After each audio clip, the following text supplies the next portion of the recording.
Imagine we are sitting together over a cup of coffee. We are about to dive into one of the most influential works of Western thought, Aristotle's Poetics.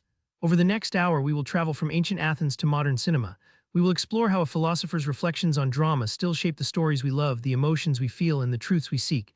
We will unpack each idea step by step. By the end of this journey, you will understand terms like mimesis, catharsis, and the 6 elements of tragedy. More importantly, you will see why they matter for anyone who watches a play, streams a series, or even writes their own story. Aristotle lived in the 4th century BCE. At that time, the city-state of Athens was buzzing. Playwrights, philosophers, and citizens spent their days debating what it meant to be a good person and how to live a virtuous life.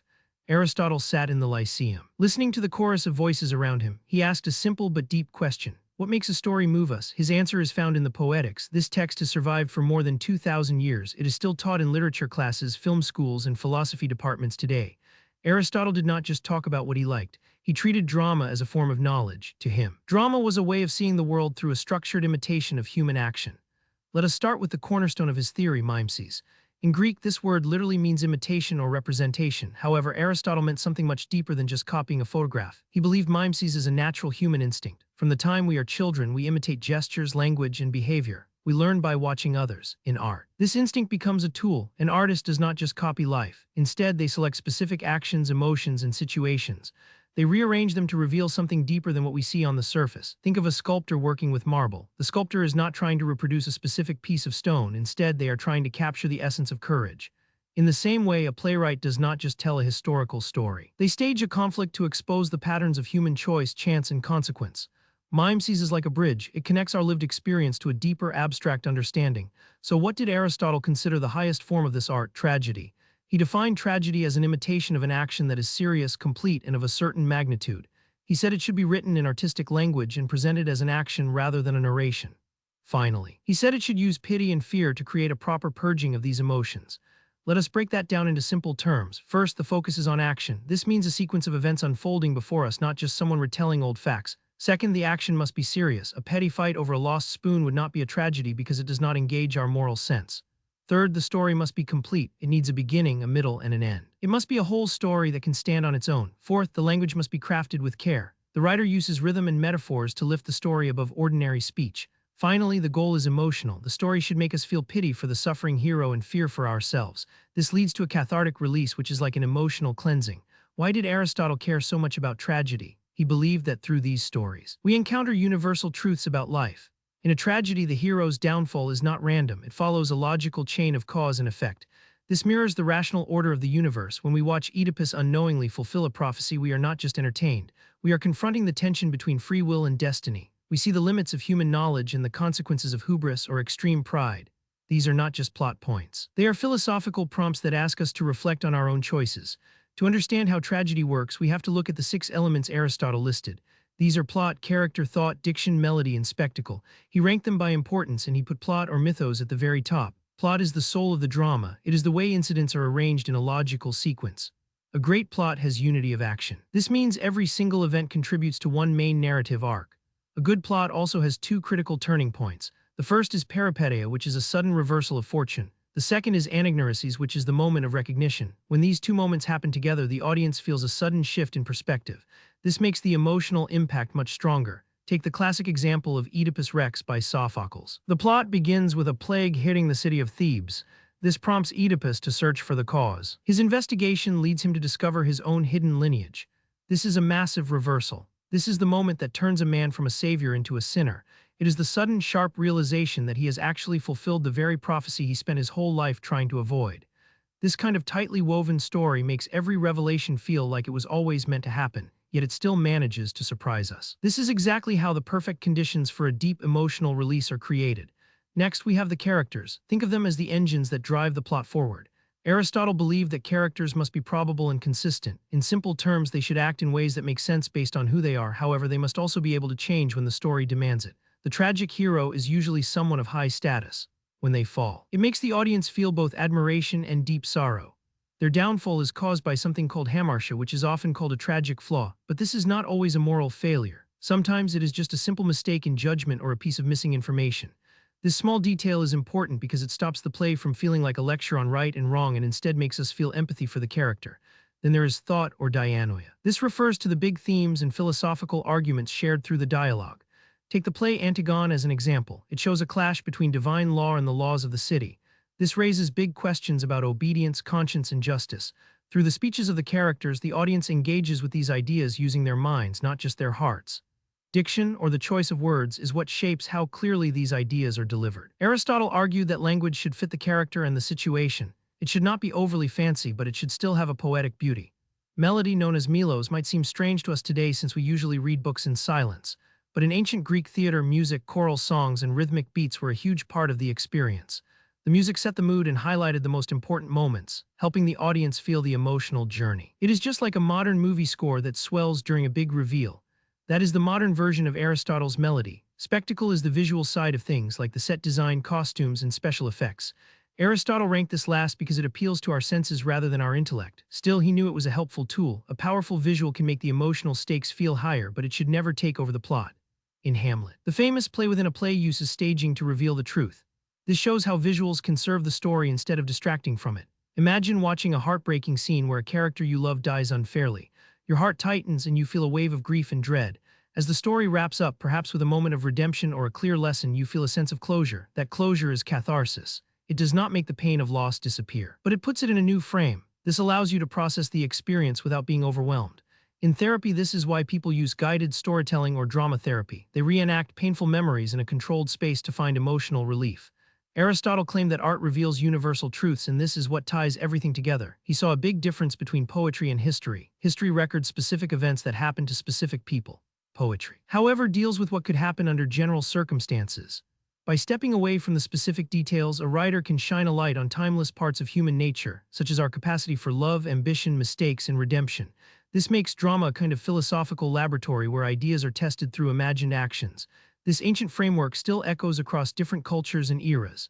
In medieval Europe, miracle plays and mystery cycles turned biblical stories into dramas, keeping the focus on plot and moral lessons.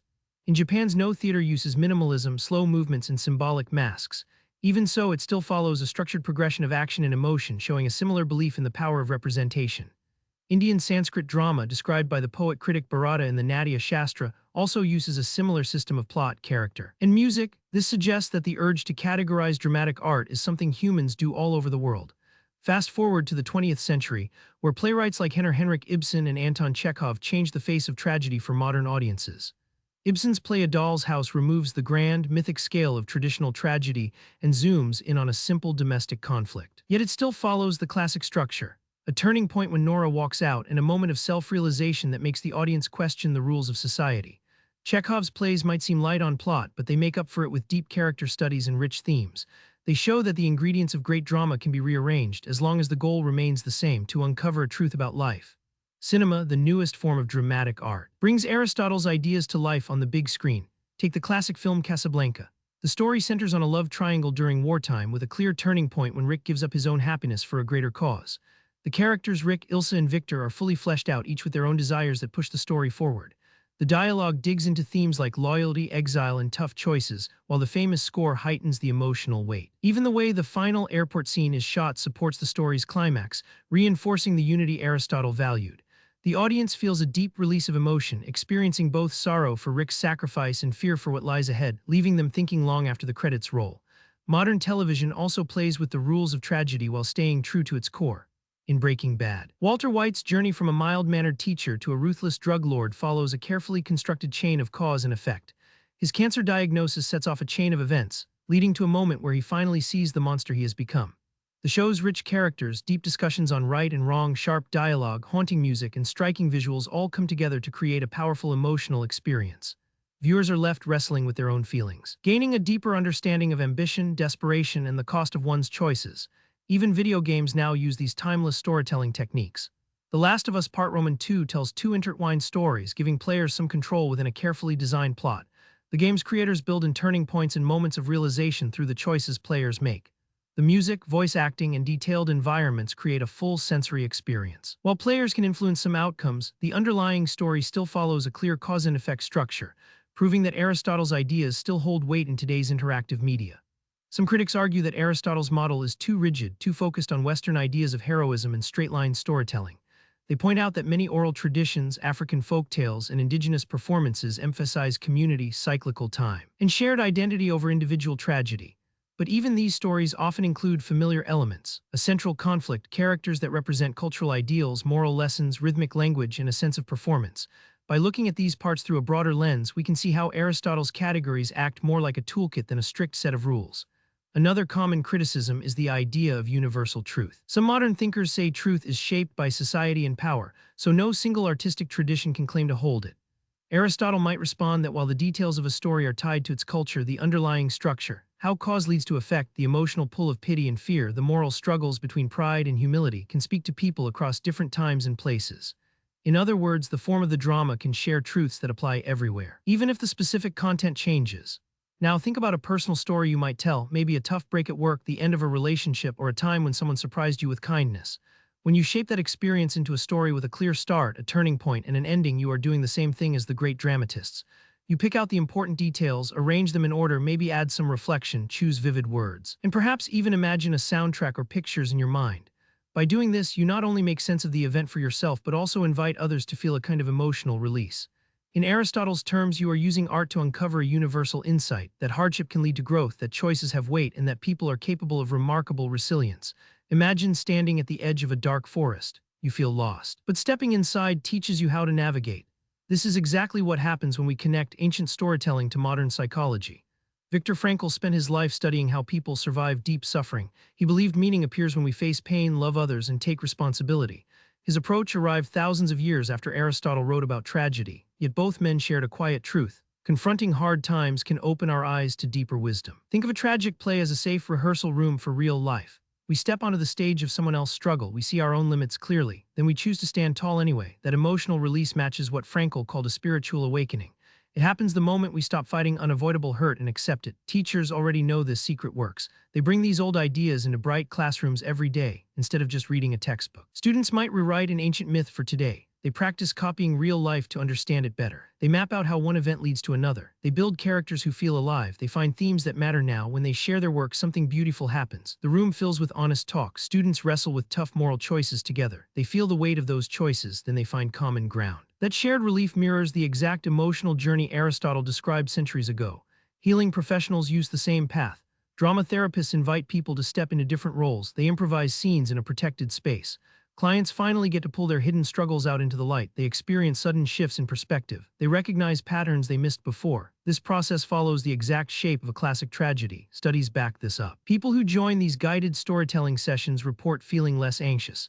They understand themselves much better. Science quietly confirms what poets always knew. Creative expression acts like medicine for the mind. Even leaders shaping laws borrow from this playbook. Political speeches rarely sound like dry reports anymore. They follow a clear story arc. A speaker starts with a pressing problem. That is the spark that sets things in motion. Next comes a turning point where a new plan takes center stage. Finally, they paint a picture of a brighter tomorrow. They fill these moments with familiar faces. Everyday citizens become heroes. Opponents become obstacles. Moral lessons sit right at the core. Leaders do this to stir shared feelings. Those feelings push communities to act together. When we understand how stories move us, democracy stops sounding like empty noise. It becomes a shared journey toward a common destination. Now look at where we are heading. Screens and headsets change how we step into these worlds. Virtual reality drops you straight into the middle of the action. Every detail feels close enough to touch. The emotional stakes rise higher than ever. Artificial intelligence joins the creative team too. It can sketch out entire storylines while keeping the old rules intact. It respects the need for unity. Sudden twists and moments of sudden clarity. Writers gain powerful new helpers, but we still wonder who truly owns the art. No matter the tool or the screen size, the recipe never changes. We still need a careful copy of human action. We still need events that link together like falling dominoes. We still need people whose decisions carry weight. We still need ideas that make us pause. We still need words that ring true, sounds that stir the chest, and images that anchor us to the moment. Aristotle's Guide to Storytelling is far from a forgotten relic gathering dust on a shelf. It remains a working blueprint for anyone who wants to touch hearts and sharpen minds. The idea of imitation reminds us that art holds up a mirror. It also opens a window. We see ourselves clearly. We glimpse who we could grow into. The 6 core pieces give creators and viewers a reliable checklist. Each story must balance tight structure with wild imagination. Placing the sequence of events first teaches us a vital lesson. Noble characters alone do not drive meaning forward. What happens next does. The promise of emotional cleansing proves that investing our feelings in a story pays off. That effort leaves us refreshed. And the belief that art uncovers lasting truth pushes us past quick entertainment. It asks us to dig for real understanding. So the next time you settle into a theater seat or scroll through a new series, slow down for a moment. Ask yourself what kind of life you are watching unfold. Trace how the events connect. Spot the exact moment everything flips upside down. Notice which figures carry the heaviest burdens. Listen closely to the beliefs they speak aloud. Pay attention to how the rhythm of the words shapes your mood. Feel the music swell or notice the heavy silence right before the climax. Watch how the whole experience washes over you. Does it clear away mental clutter? Does it sharpen your focus? Does it tilt your view of the world even slightly? Asking these simple questions keeps an ancient tradition alive. It honors a thinker who mapped the human heart long ago. It pulls you into the timeless power of dramatic art. It invites you to join the endless search for purpose through the stories we tell. Let's step past the well-trodden pages of Aristotle's Poetics and follow how his ideas rippled out across hundreds of years. Each era tweaked his rules to fit their own creative worries and big dreams for art. First, let's head to the early days of how Poetics spread across the world. When the great library of Alexandria burned, most original copies of Aristotle's work were lost. But handwritten copies survived, tucked away with notes scribbled in the margins by Hellenistic scholars. One of those note-takers was Theophrastus, a Stoic philosopher. His side thoughts suggested that the big plot twist in a story doesn't have to come from random luck. It can also come from the main character making a really bad call on their own.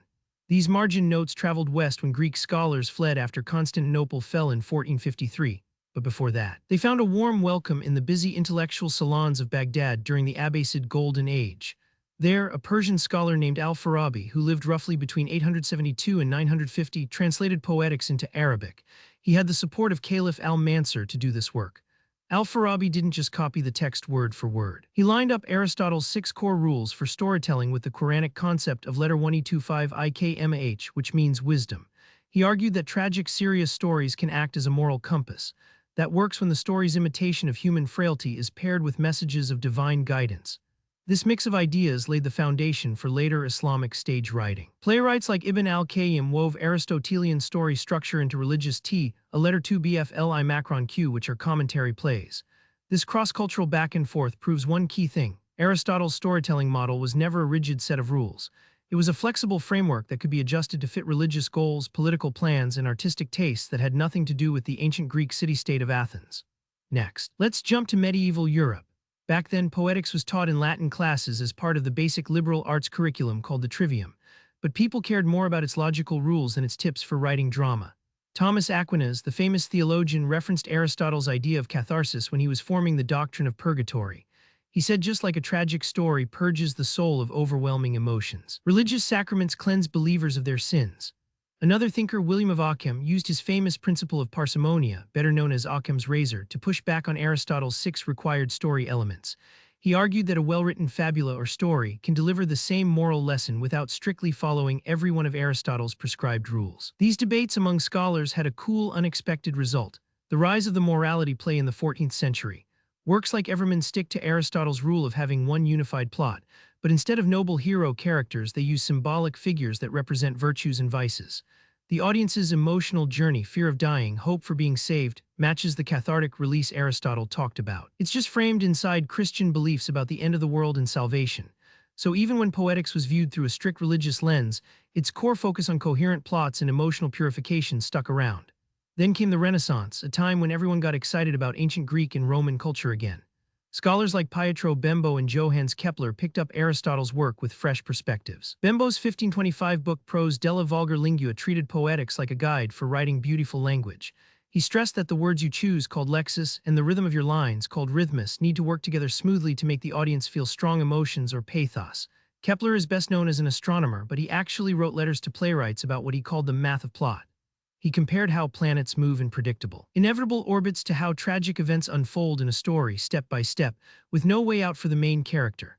This metaphor would go on to inspire the so-called Newtonian drama of the 17th century. Dante Alighieri also leaned heavily on Aristotle when writing his 2 major works, De Vulgari Eloquentia in 1302 and The Divine Comedy in 1320. He explicitly cited Aristotle when structuring the Divine Comedy's 3 main sections. He adapted Aristotle's idea of peripeteia, or a sudden reversal of fortune, into the story's big climax, the descent into hell. The main character's excessive pride or hubris lines up perfectly with the literal turning point of crossing the river Acron into the underworld. Dante's blend of poiesis, which is the act of creative making, and mimesis, or imitating real life, predicted the modern idea of intertextuality. That's when a new work both copies and has a conversation with older works that came before it. Over time, critics started treating the plot like a math problem. They began counting beats, measuring the gaps between events, and drawing diagrams to show how one thing led to another. It looked more like the early scientific charts of the era. This habit of analyzing stories like data lasted well into the 19th century.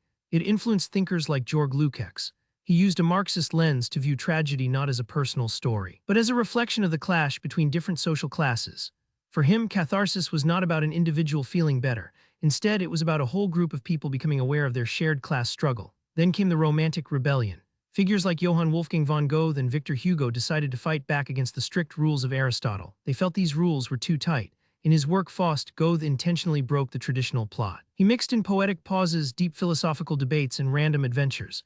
He believed that true imitation of life should capture the inner storm of the human spirit, not just the actions people take on the outside.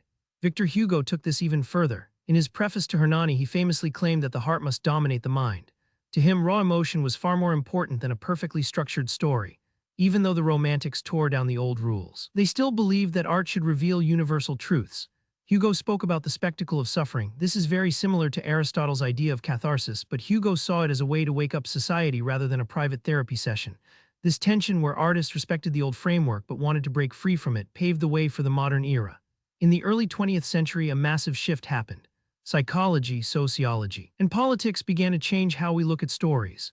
Sigmund Freud took the idea of catharsis and applied it to the mind. He used it to describe how people release hidden, repressed urges during therapy, calling it the talking cure. Freud argued that tragedy acts like a symbolic play of our unconscious conflicts. It allows the audience to face their own deep anxieties, like the Oedipus complex, from a safe distance. In this view, Aristotle's emotional cleansing was actually an early version of modern psychotherapy. At the same time, Bertolt Brecht did the exact opposite. He created the alienation effect. Brecht believed a play should actually stop the audience from getting too emotionally involved. He wanted viewers to keep a critical distance so they could analyze the social structures at play. While he kept Aristotle's idea of a coherent plot, he destroyed the emotional climax. He replaced the big emotional payoff with a moment of intellectual shock. Brecht proved that the 6 elements of a story could be rearranged to teach a lesson, showing just how flexible Aristotle's original blueprint really was. After World War II, scholars like Claude Lévi-Strauss and Roland Barthes brought back a focus on the hidden structures of stories. Lévi-Strauss looked at myths and found binary oppositions, such as life versus death or nature versus culture. These act as the turning points in a story, much like the reversals and discoveries Aristotle described. Roland Barthes took a different approach in his work S/Z. He broke a story down into 561 tiny fragments called lexias. He treated each piece like a code that helped build the overall meaning. It was like taking Aristotle's 6 elements and breaking them down into microscopic units. Other experts, called narratologists like Gerard Genette, created tools to map out the timing of a story. He looked at order, duration, and frequency. This was a direct extension of Aristotle's focus on the sequence of events. Genette also talked about the narrative voice. This is the modern version of Aristotle's element of language. It reminds us that how a story is told is just as important as the plot itself when it comes to the moral impact on the audience.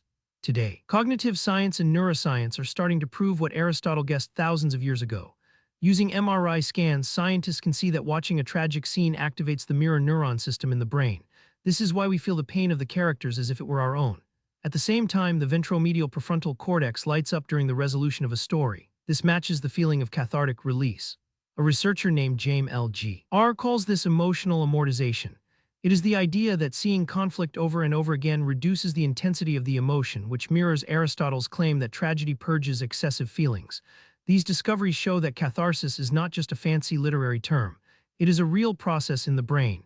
The data suggests that stories act like simulation environments. They allow our brains to practice how to handle difficult situations without any real-world risk. This provides modern scientific proof for Aristotle's belief that tragedy prepares citizens for the challenges of civic life. When cinema arrived, theorists had to figure out how to move Aristotle's categories from the stage to the screen. Sergei Eisenstein began to explore this transition. Sergei Eisenstein took these ideas and applied them to the world of film. He used a technique called montage, which is basically the art of cutting and joining shots. For Eisenstein, this was like a visual version of a sudden reversal of fortune. He believed that when 2 different images collide on screen, they create a new idea in the viewer's mind, pushing the audience toward a deeper understanding of the story. In his essay, The Dramaturgy of Film, he mapped out how the 6 elements of drama work in cinema. Plot becomes the rhythm of the editing. Character is built through the way a scene is staged. Thought is shared through visual metaphors, diction turns into sound design, melody expands into the movie score, and spectacle covers everything from the set design to the special effects. Later on, Laura Mulvey looked at classical Hollywood movies and saw something problematic. She critiqued the way these stories often pushed a male gaze, suggesting that the emotional release, or catharsis, was being used to reinforce old-fashioned ideas about power and gender. She called for counter-catharsis. This means she wanted viewers to wake up and resist the emotional tricks used by filmmakers. This debate shows us that Aristotle's old rules are still a battleground where we fight over power and influence in the media we watch today. Now let us look at digital storytelling and virtual reality, which are the new frontiers for imitation, or mimesis. In the 21st century, things like video games and virtual reality are pushing the boundaries of how we mirror reality. Take a game like The Last of Us Part Roman 2. It uses branching narratives, meaning the choices you make as a player can change where the story goes. This creates multiple points of sudden reversal. However, game designers still have to follow Aristotle's main rule: every choice must lead to a logical result. If it does not, the experience feels broken and the player never gets that meaningful emotional payoff. Virtual reality takes this even further by making the experience physical. When you put on a headset and walk through a reconstructed ancient Greek theater, you are not just watching the spectacle, you are inside it. You are both the observer and a part of the action. Research shows that when your body is involved, your emotions hit harder, leading to a much deeper sense of catharsis. This suggests that Aristotle's idea of blending plot, character, and sensory details was actually predicting the needs of today's high-tech storytelling. Then there is the rise of artificial intelligence. Generative AI models, trained on massive amounts of literature, have become a new laboratory for testing these ancient theories. Researchers are now asking an AI to write a tragedy using the 6 elements to see if it can actually make a human reader feel catharsis. The early results are interesting. AI is great at creating sudden plot twists, but it struggles with the moment of recognition where a character realizes a deep truth about themselves. It seems that this kind of self-discovery is still a uniquely human skill. Even so, AI can be a great partner for writers. It can act like a structural doctor, flagging parts of a story where the plot loses its unity or suggesting ways to fix the emotional pacing. In this partnership, Aristotle's Poetics acts as a shared map, guiding both the human and the machine toward stories that truly resonate with our psychology. This brings us to the ethical side of things: art as a way to find universal truth. Aristotle claimed that art reveals truths that apply to everyone. But this idea is often questioned. If tragedy can shape how we see the human condition, then the people creating the art hold a lot of power. Throughout history, governments have used this. For example, the Soviet Union pushed socialist realism. They insisted that plays show the triumph of the working class, turning catharsis into a feeling of revolutionary passion rather than personal healing. On the other hand, post-colonial writers like Chinua Achebe used the art of imitation to fix the record. He used plot reversals to highlight indigenous perspectives and expose the lies of imperial stories. In today's diverse world, we have to ask, what even is a universal truth? Some people argue that universality is not about a specific moral lesson. Instead, it is about our shared ability to feel empathy. It is the ability to see someone else's pain and recognize it as a mirror of our own. From this perspective, Aristotle's framework is a democratic tool. It allows many different voices to share their own versions of reality while connecting through a common emotional language. Finally, these ideas are being used in classrooms today. Teachers are finding creative ways to bring the 6 elements into school projects. In one high school program, students combine literature with music. They find the melody of a Shakespearean tragedy and then write a piece of music that follows the emotional curve of the plot. Other programs use drama therapy, where people act out their own life crises using the Aristotelian structure, ending with a guided discussion to reach a sense of emotional release. These examples prove that the Poetics is not just a dusty old book for scholars. It is a living toolkit that helps people build emotional intelligence and think more critically about the world. As we stand surrounded by digital screens, immersive installations, and stories crafted by algorithms, the voice of Aristotle's Poetics still echoes from the ancient past. Its core ideas, unity of action, the moment of recognition, the release of emotion, remain as powerful today as they were in the marble halls of antiquity. These principles do not fade with time.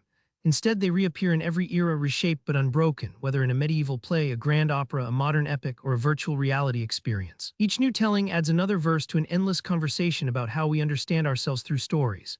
The storytellers of tomorrow will not inherit a rigid set of rules. Instead, they will find a living dialogue, one that asks, how can I structure a plot with clarity while still capturing the messy, unpredictable nature of real life? How can the unique senses of my medium, its sights, sounds, and interactions, make the emotional journey even more powerful? And how can my story reveal truths that resonate beyond its own time and place? By returning to Aristotle's ideas again and again, we keep alive the ancient belief that art is more than just entertainment. It teaches us, it changes us, and most importantly, it binds us together in the shared experience of being human. May your own stories carry forward this timeless exchange, blending the old with the new, the logical with the poetic, to create works that reflect the world as it is and imagine the world as it could be.